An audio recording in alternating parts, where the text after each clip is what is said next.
दोस्तों, भारत का पानी चीन कभी नहीं रोक पाएगा। अब जो खुलासा हुआ है उसे सुनकर के पाकिस्तान के भी कान खड़े हो गए हैं। ब्रह्मपुत्र नदी को लेकर के चीन की बड़ी बड़ी धमकियों की असली सच्चाई सामने आ गई है और अगर चीन ने सच में ब्रह्मपुत्र का पानी रोकने की कोशिश की तो हो सकता है कि यह भारत के लिए नुकसान से ज्यादा फायदे का सौदा साबित होगा। यहां तक कि नॉर्थ ईस्ट इंडिया की सबसे बड़ी परेशानियों में से एक का रास्ता भी साफ हो सकता है। दोस्तों, पिछले दिनों जब भारत ने पाकिस्तान के खिलाफ सिंधु जल संधि को लेकर के सख्त रुख अपनाया और पाकिस्तान जाने वाले पानी पर रोक लगाने की दिशा में कदम बढ़ाया तो वहां की सरकार की हालत खराब हो गई। पाकिस्तान को लगा कि भारत के इस फैसले से उसकी मुश्किलें और बढ़ने वाली है। ऐसे में पाकिस्तान ने अपना पुराना चीन कार्ड खेलते हुए भारत को धमकाने की कोशिश की। पाकिस्तान की तरफ से कहा गया कि अगर भारत सिंधु नदी का पानी रोकेगा तो चीन भी ब्रह्मपुत्र नदी का पानी रोक सकता है। अब चीन ने भारत की नॉर्थ ईस्ट सीमा के ठीक पार ब्रह्मपुत्र नदी पर कई बड़े प्रोजेक्ट और बांध बना रखे हैं। इसलिए चीन के इन कदमों और उसके इरादों को देख करके देश के लोगों के बीच भी चिंता बढ़ने लगी। ऐसा लगने लगा कि अगर चीन ने मन बना लिया तो वो कभी भी भारत के लिए पानी की बड़ी परेशानी खड़ी कर सकता है।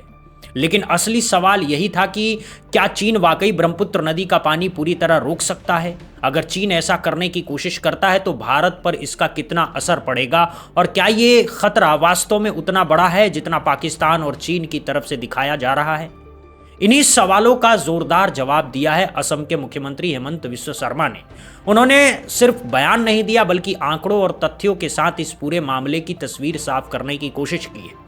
आखिर ब्रह्मपुत्र को लेकर के चीन की असली ताकत कितनी है और भारत के पास इसका जवाब क्या है, ये हम आपको आगे बताएंगे। लेकिन उससे पहले अगर आप भी भारत की ऐसी ही महत्वपूर्ण खबरों को समझना चाहते हैं तो वीडियो को लाइक जरूर कर दीजिए और कमेंट बॉक्स में पूरे जोश के साथ जय हिंद लिखना बिल्कुल मत भूलिएगा। दोस्तों, पिछले करीब 6 दशकों से सिंधु जल संधि को लेकर के पाकिस्तान भारत की दरिया दिली का फायदा उठाता रहा है। भारत के हिस्से के पानी से पाकिस्तान अपनी जमीनों की सिंचाई करता रहा और उसी पानी से पैदा होने वाली फसलों से उसकी अर्थव्यवस्था को फायदा मिलता रहा।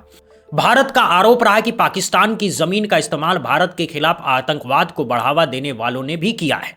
लेकिन अब हालात बदल रहे हैं। भारत ने जब अपने हितों और अपने पानी के अधिकार को लेकर के सख्त कदम उठाने शुरू किए तो पाकिस्तान की सरकार में हड़कंप मच गया।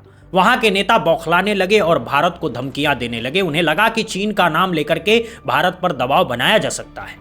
पाकिस्तान की तरफ से कहा गया कि अगर भारत उसका पानी रोकता है तो चीन भारत के खिलाफ ब्रह्मपुत्र के पानी को हथियार बना सकता है। उन्हें शायद लगा था कि ऐसी धमकियां सुनकर भारत डर जाएगा, दबाव में आ जाएगा और अपने फैसले से पीछे हट जाएगा। लेकिन पाकिस्तान शायद ये भूल गया कि पानी की इस पूरी कहानी में सिर्फ चीन ही उसके साथ नहीं है बल्कि भारत के पास भी कई रणनीतिक विकल्प मौजूद हैं।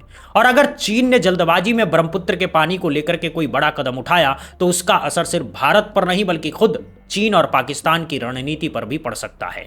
यानी जिस धमकी को पाकिस्तान भारत के खिलाफ अपना सबसे बड़ा हथियार समझ रहा था वही कहानी आने वाले समय में उसके लिए उल्टी पड़ सकती है। अब सवाल सिर्फ पानी रोकने का नहीं है बल्कि ये भारत की रणनीति ताकत, नॉर्थ ईस्ट की सुरक्षा और पूरे क्षेत्र के भविष्य से जुड़ा हुआ मामला बन चुका है। अब देखिए, चीन से होकर के भारत में आने वाली ब्रह्मपुत्र नदी नॉर्थ ईस्ट की जान कही जाती है। इसकी घाटी में दुनिया की सबसे उपजाऊ जमीनों में से एक पाई जाती है और इसी नदी ने नॉर्थ ईस्ट इंडिया को पानी की ताकत से इतना समृद्ध बनाया है।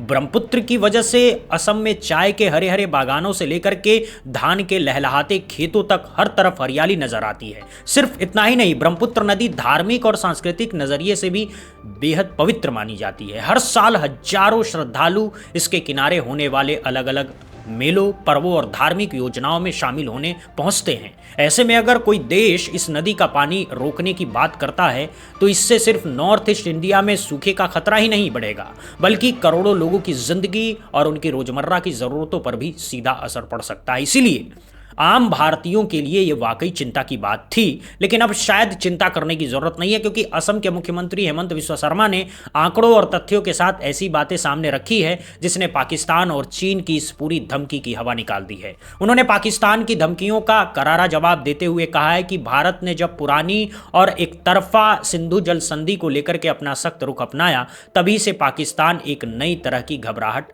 फैलाने की कोशिश कर रहा है। पाकिस्तान कह रहा है कि भारत अगर सिंधु नदी का पानी रोकेगा तो चीन भारत से ब्रह्मपुत्र नदी का पानी छीन लेगा। लेकिन यहां सबसे बड़ी बात यह है कि ब्रह्मपुत्र कोई ऐसी नदी नहीं है जिसके पूरे पानी पर चीन का नियंत्रण हो, लेकिन ब्रह्मपुत्र नदी की शुरुआत तिब्बत के दक्षिणी हिस्से से होती है, जहां इसे यारलुंग तसांगपो के नाम से जाना जाता है। यह नदी हिमालय के इलाके में स्थित चेम्यायुंगडू ग्लेशियर से निकलती है, यानी ब्रह्मपुत्र की शुरुआती धारा चीन की कब्जे वाले तिब्बत क्षेत्र से निकलती है। इसके बाद ये नदी तिब्बत के ऊंचे और बेहद ठंडे इलाकों से होते हुए पूर्व की तरफ बहती है। फिर एक ऐसी जगह आती है जहां नदी अचानक अपना रास्ता बदलते हुए एक बड़ा मोड़ ले लेती है। इसी इलाके के बाद ब्रह्मपुत्र भारत की सीमा में प्रवेश करती है। अब इतिहास की बात करें तो हिमालय का ये पूरा क्षेत्र सदियों से भारत और आसपास के इलाकों की भौगोलिक और सांस्कृतिक पहचान का हिस्सा रहा है, लेकिन आज इसका एक बड़ा हिस्सा चीन के नियंत्रण वाले तिब्बत में आता है। इसी वजह से चीन समय समय पर ब्रह्मपुत्र नदी को लेकर के भारत पर दबाव बनाने और धमकी देने की कोशिश करता है कि नदी का ऊपरी हिस्सा हमारे नियंत्रण में है, इसीलिए हम इसके प्रवाह को प्रभावित कर सकते हैं। इसी सोच के तहत चीन ने ब्रह्मपुत्र की ऊपरी धारा पर बड़े बड़े बांध और हाइड्रो पावर प्रोजेक्ट भी बनाए हैं। लेकिन सवाल फिर वही है, क्या चीन ब्रह्मपुत्र नदी का पूरा पानी रोक सकता है? क्या वो नदी का रास्ता मोड़ सकता है? इसकी एक एक बूंद भारत से छीन सकता है? तो इसका जवाब है बिल्कुल नहीं, क्योंकि ब्रह्मपुत्र के कुल जल प्रवाह में चीन के तिब्बत वाले हिस्से का योगदान सीमित है।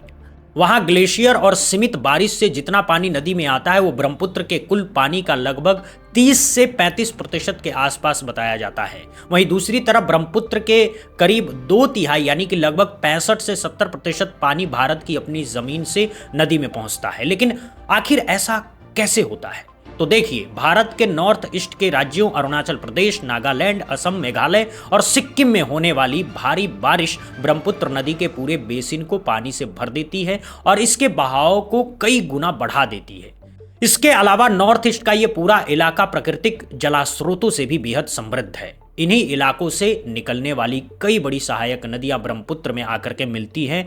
इनमें सुबनसिरी, लोहित, कामेंग, मानस, धानसिरी, जिया भराली और कोपली जैसी नदियां शामिल हैं। इन सभी नदियों का पानी ब्रह्मपुत्र में पहुंचकर इसे और ज्यादा विशाल और शक्तिशाली बना देता है। यानी चीन अगर अपनी सीमा के अंदर नदी के ऊपरी हिस्से पर कुछ नियंत्रण करने की कोशिश करता है, तब भी भारत में प्रवेश करने के बाद ब्रह्मपुत्र को मिलने वाला पानी कई गुना बढ़ जाता है। और कहानी यहीं खत्म नहीं होती। मेघालय की खासी, गारो और जयंतिया पहाड़ियों से निकलने वाली कृष्णाई, दिगारू और कुल्सी जैसे कई छोटी बड़ी सहायक नदियां भी ब्रह्मपुत्र के जल भंडार को लगातार मजबूत करती रहती है। यही वजह है कि ब्रह्मपुत्र सिर्फ चीन के भरोसे बहने वाली नदी नहीं है, बल्कि भारत के नॉर्थ ईस्ट की बारिश, पहाड़ों और सैकड़ों प्राकृतिक जलास्रोतों से मिलकर के एक विशाल नदी तंत्र बनाती है। तो चलिए अब आंकड़ों की गहराई में जाते हैं। जब ब्रह्मपुत्र नदी चीन से भारत में अरुणाचल प्रदेश के टूटिंग नामक स्थान पर प्रवेश करती है तो उस समय इसका औसत प्रवाह करीब 2000 से 3000 क्यूबिक मीटर प्रति सेकंड के आसपास होता है। लेकिन जैसे ही ये असम के मैदानी इलाकों में पहुंचती है और इसमें भारत की कई दूसरी नदियां आकर के मिलती है तो इसका प्रवाह और भी ज्यादा बढ़ जाता है। कुल मिलाकर के भारत में प्रवेश करने के बाद ब्रह्मपुत्र का जल प्रवाह कई गुना बढ़ जाता है और नदी पहले से कहीं ज्यादा विशाल और ताकतवर हो जाती है। यानी ये सिर्फ किसी एक बाहरी स्रोत से आने वाली नदी नहीं है, बल्कि एक भारतीय वर्षा पोषित नदी प्रणाली है। इसीलिए पाकिस्तान को यह सच्चाई समझने की जरूरत है कि चीन ब्रह्मपुत्र के पानी को कभी पूरी तरह से नहीं रोक सकता, क्योंकि इस नदी के कुल जल प्रवाह का बड़ा हिस्सा भारत की अपनी जमीन और बारिश से आता है। दोस्तों, अब यहाँ एक ऐसी बात सामने आती है जिसे जानकर के आपकी आंखें भी खुली की खुली रह जाएंगी। अगर चीन कभी ब्रह्मपुत्र के पानी को कुछ हद तक कम भी कर दे तो ये जरूरी नहीं है कि भारत के लिए नुकसान ही हो। कुछ परिस्थितियों में यह भारत के लिए फायदे का सौदा भी साबित हो सकता है।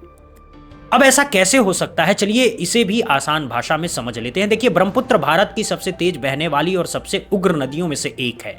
हर साल जून से सितंबर के बीच जब पूरे पूर्वोत्तर भारत में जमकर के और मूसलाधार बारिश होती है, तब ब्रह्मपुत्र नदी का जलस्तर अचानक कई मीटर तक बढ़ जाता है। इसका सीधा नतीजा होता है भयानक बाढ़। असम और अरुणाचल प्रदेश जैसे राज्यों में हर साल बाढ़ से भारी तबाही देखने को मिलती है। हजारों गांव पानी में डूब जाते हैं और लाखों लोगों को अपना घर छोड़ करके सुरक्षित जगहों पर जाना पड़ता है और करोड़ों रुपए की संपत्ति का नुकसान हो जाता है।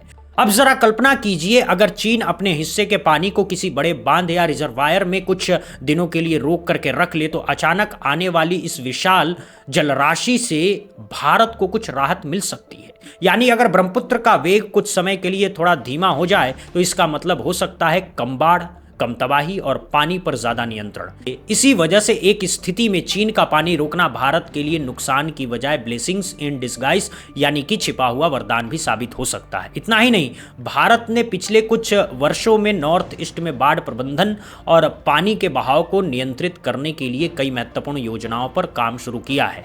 इनमें river monitoring station, early flood alert system और नदी किनारे जल नियंत्रण से जुड़े बड़े प्रोजेक्ट शामिल हैं। यानी भारत अब सिर्फ ब्रह्मपुत्र के पानी के बहाव को समझ ही नहीं रहा, बल्कि उसे बेहतर तरीके से मैनेज करने की दिशा में भी लगातार आगे बढ़ रहा है। वहीं दूसरी तरफ पाकिस्तान जैसे देश हैं जो आज भी सिंधु जल संधि और सीमित जल संसाधनों पर निर्भर हैं और अपने पानी के स्रोतों को लेकर के खुद कई मुश्किलों का सामना कर रहे हैं। ऐसे में भारत को चीन का डर दिखाने की कोशिश करना किसी बचकानी हरकत से कम नहीं लगता दोस्तों। अब पाकिस्तान बिना सोचे समझे कुछ भी बोल दे या भारत को गीदड़ भभकी दे दे तो भारत सरकार की बात छोड़िए, आम भारतीय नागरिक भी ऐसी धमकियों से डरने वाला नहीं है। क्योंकि अगर चीन और पाकिस्तान मिलकर के वाटर वॉर जैसी कोई स्थिति पैदा करने की कोशिश भी करते हैं तो भारत के पास उससे निपटने के लिए अपनी रणनीति, संसाधन और विकल्प मौजूद है। आज भारत ने रक्षा से लेकर के प्राकृतिक संसाधनों के बेहतर मैनेजमेंट तक खुद को काफी मजबूत और तैयार किया है और आने वाले समय में भारत ऐसी विश्व शक्ति बनने की दिशा में बढ़ रहा है जिसे धमकी देने से पहले कोई भी देश एक बार नहीं बल्कि 100 बार सोचने पर मजबूर होगा। तो दोस्तों, इस तरह भारत ने पाकिस्तान और चीन की तरफ से आने वाली वाटर वॉर की गीदड़ भभकी का करारा जवाब देते हुए उनके प्लान को फेल कर दिया है और इस जंग में बढ़त हासिल कर ली है। ऐसे में अगर आपको भारतीय होने पर गर्व है तो कमेंट बॉक्स में जय हिंद जरूर लिखिएगा। अगर आपको ये पेशकश पसंद आई हो तो वीडियो को खूब लाइक और शेयर कीजिए। ऐसी ही दिलचस्प और जानकारी से भरपूर वीडियो देखने के लिए हमारे चैनल को सब्सक्राइब कर लीजिए और पास वाली घंटी को भी दबा दीजिए। जय हिंद, जय भारत, वंदे मातरम।